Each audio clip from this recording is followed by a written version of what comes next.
guys, it's Kelly and welcome back to my channel. Check out what's behind me, a Chevy Suburban, a 2025 High Country, and I am so excited to review this today. It's actually my friend's personal car. She just bought it and I said, please, let me get my hands on this thing so I can do a tour.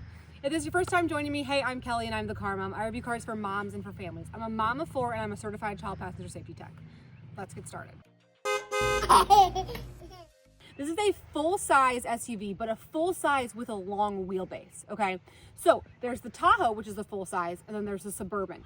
This thing is about 15 inches longer than your Chevy Tahoe, and that space is made up for in the trunk. The Suburban is comparable to things like the Expedition Max, the Yukon XL, and the Jeep Wagoneer L. So think full-size with an extended wheelbase. Chevy Suburban often gets compared to the Expedition Max, which is what I drive, but I want to kind of highlight what makes the Suburban different.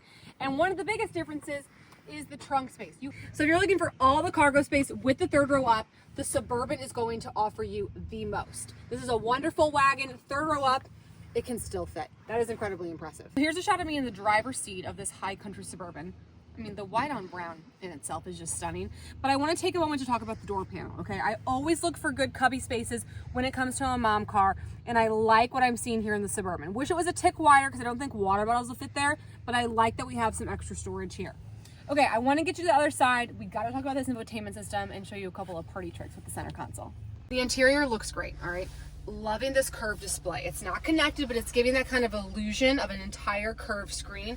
We have a heads-up display, a completely digitalized dash, and then we go to our Chevy infotainment system. Chevy has recently redone all their infotainment, and I think it's stunning. I mean, great camera angles, surround view, side cameras, a standard backup camera. And I like that all of our climate control kind of stays pulled out right here. So yes, it's on the dash, but I don't have to go digging through it. And then I still have my physical climate control buttons down here. We have our temperature, our fans, vents. I don't love a small critique. It's a lot of gloss black right here, especially like where fingerprints are gonna be. Not to do this to my friend's car, but like, you know, that kind of gives a dirtier look than maybe necessary.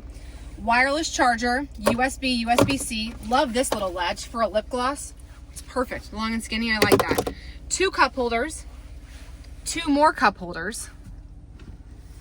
Center console, it's very wide. I actually really like this center console. It's perfect for like a car lunch. You know what I mean? This center console is power and can actually move back so it's closer to your second row passengers. And then we have some additional storage. So you can definitely ride around like this if you want to like have a place to put your purse.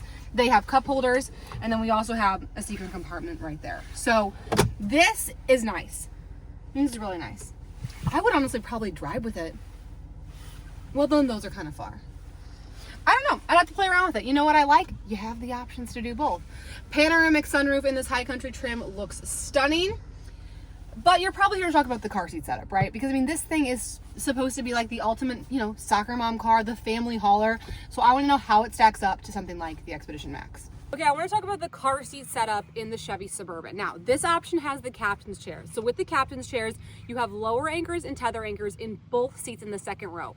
When you get to the third row, you have tether anchors across the back, but no lower anchors in the third row and no head restraint in the middle seats of the Chevy Suburban, which was majorly disappointing. So whether you have the bench seat or the captain's chairs, if it's a middle seat, you have no head restraint, okay? And this is really important because you can't really put a person there safely without a head restraint because there's nothing protecting them from whiplash. General Motors is the only manufacturer to not include middle head restraints on their cars, which is just bizarre to me. They have started introducing it. We now see middle head restraints in some of the new Buick models and some of the GMC models. The new Chevy Traverse and GMC Acadia just added them, but we didn't get it in the Suburban for this year, which was incredibly disappointing. So if you're thinking about getting the bench or you're thinking about doing 3 across in the third row, be very mindful about who is sitting in the seat without a head restraint. My suggestion would be to do a booster seat or a car seat who have those head restraints built in. Another major blind spot for not just the Chevy Suburban, but almost all of the full-size SUVs is their lack of sunshades. It is bizarre to me, all right? So for example, the Ford Explorer, sunshades. The Ford Expedition, no sunshades. So this is not just a Chevy Suburban problem, this is just a full-size SUV problem. They don't have sunshades, and I don't know why that's such a blind spot for this market. It's honestly, I can't figure it out. Okay, some nice, more storage right here. Looks just like the driver's door. And then we get into our car seat setups. This is the Evenflow Revolve 360 car seat. I have this passenger seat set for myself, about 6 feet tall.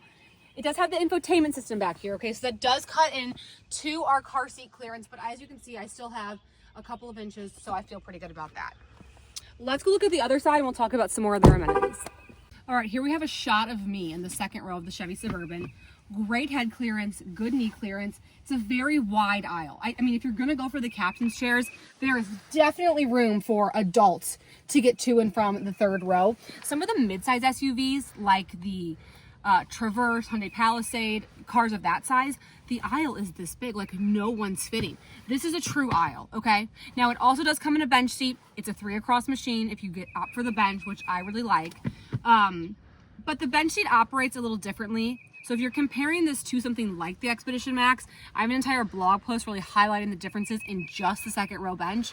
We'll link it below. Moving on, let's talk amenities. So ceiling vents, both the second and the third row, great for ventilation. I mean, like, look at this kid, for example. That vent is directly on this rear-facing car seat. I really like that for younger kids because when the vents are just down here, they don't always have that air circulation. This is a big vehicle, so I like that we have these in both second and third row.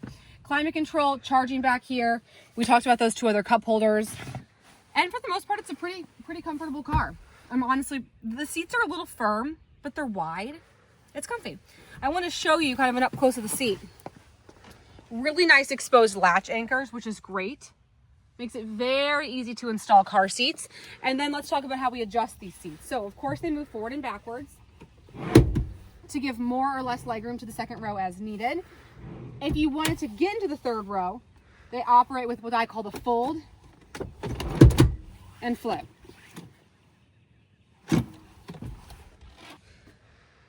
And now that's kind of a shot of what our third row looks like. So I would prefer to have a car seat tilt like we find in the Wagoneer and the Expedition, but it just depends what your goals are, right? So although there's no car seat tilt, let's say you had 2 rear-facing car seats right here and you needed to get to the third row still, this is where a rotating car seat can be really awesome. So I could just rotate this car seat forward-facing, get the people into the third row, and then rotate it back for rear-facing. Really great flexibility with this seat. All right, here's a shot of me in the third row of the Suburban. This seat pushed all the way back, so giving me the least amount of legroom possible, and my knees aren't even touching. I'm incredibly comfortable. So if you're gonna have rear-facing car seats and older passengers in the third row, this works. So many times we see, yeah, it's good legroom as long as you don't have a rear-facing seat there. So the fact that in the Suburban you can do both, you know, is one of the reasons why it's the family hauler. I just want to bring attention to the fact again that the real difference between the Suburban and the Tahoe is that space behind the third row. So if you're liking what you're seeing, you think like this legroom looks great, the second row legroom looks great, you like the tech. If you don't need as much trunk space behind the third row, or maybe you won't be using the third row all the time, the Tahoe is a really good option. I think a lot of people are under the assumption that they get more cabin space with the Suburban versus the Tahoe, but that's not the case. Okay, back to amenities. Ceiling vents right here, directly on me. We have USB-Cs on both sides, really tiny little cup holders, and then 3 comfortable seats. But again, no middle head restraint here. So be very mindful about putting a human here because again, in the event of a collision, I got nothing for whiplash, nothing. Dangerous seating position. It's honestly crazy that Chevy still does this. Chevy, wake up, add head restraints. You did it in the Traverse, babe. Come on. Okay guys, so that's gonna wrap up this quick tour of this 2025 Chevy Suburban. Let me know in the comments below what you think.